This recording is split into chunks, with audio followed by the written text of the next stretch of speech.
Assalamualaikum warahmatullahi wabarakatuh. Halo sahabat perikanan, kembali lagi bersama saya Roni Saputra. Pada video pembelajaran kali ini kita akan mempelajari materi tentang jenis-jenis penyakit parasit pada komoditas perikanan. Sahabat perikanan pasti bertanya, apa sih yang dimaksud dengan parasit? Parasit merupakan sekelompok makhluk hidup yang menggantungkan sebagian atau seluruh siklus hidupnya pada organisme inang untuk mendapatkan makanan, mempertahankan kelangsungan hidup, tumbuh, dan berkembang biak. Parasitisme adalah suatu pola interaksi makhluk hidup di mana satu individu atau kelompok diuntungkan atas hubungan tersebut, sedangkan lainnya merasa dirugikan.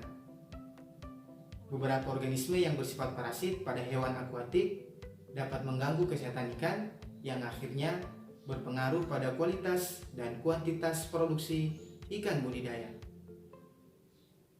Kondisi yang disebabkan oleh serangan parasit memang tidak seganas serangan bakteri, jamur, atau virus. Akan tetapi, serangan parasit ini dapat mempercepat terjadinya serangan sekunder oleh agen infeksius lainnya seperti bakteri, jamur, maupun virus.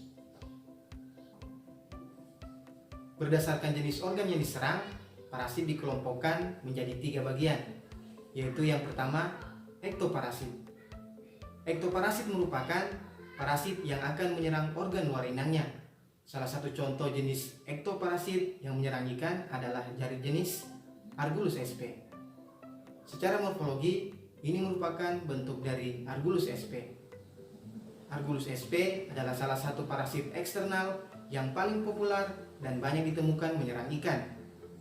Argulus sp merupakan kutu ikan penyebab penyakit argulosis atau juga dikenal dengan istilah penyakit kutu ikan atau fish loss.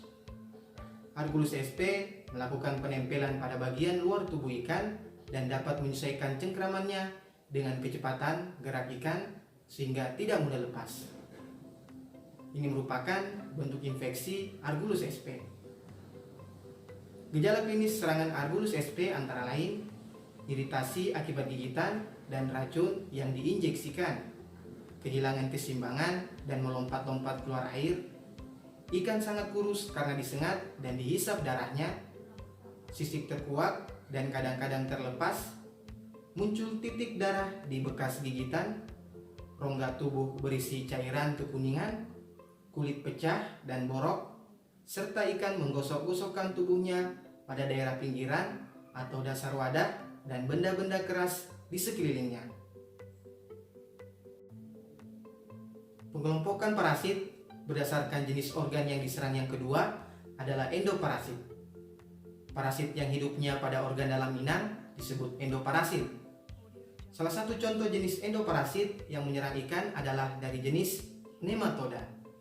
Ini merupakan bentuk infeksi dan morfologi nematoda.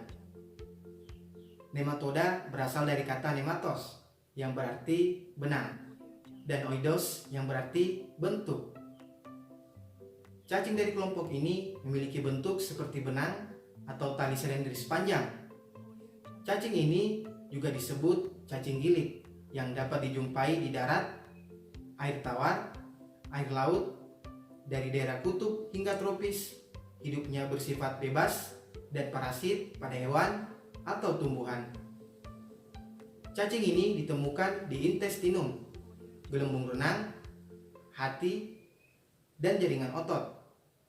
Beberapa gejala klinis yang ditemukan antara lain hemorrhag, kerusakan organ internal, pembentukan kista atau granuloma, bintil-bintil atau nodul eksternal, inflamasi, dan nekrosis. Pengelompokan parasit berdasarkan organ yang diserang yang ketiga adalah mesoparasit. Parasit yang keberadaannya terdapat di organ dalam sampai organ luar inang disebut mesoparasit. Salah satu contoh jenis mesoparasit yang menyerang ikan adalah monogenea. Kelas monogenea biasa dikenal sebagai cacing pipih.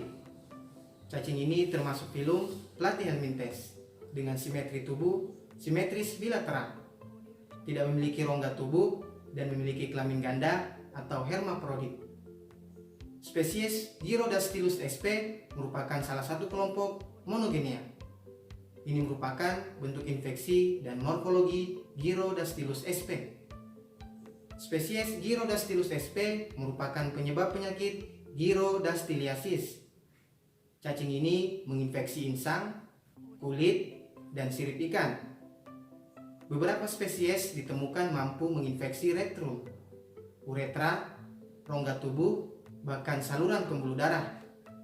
Cacing ini bergerak di permukaan tubuh inang dan memakan remah-remah bahan organik pada mukus kulit dan insang.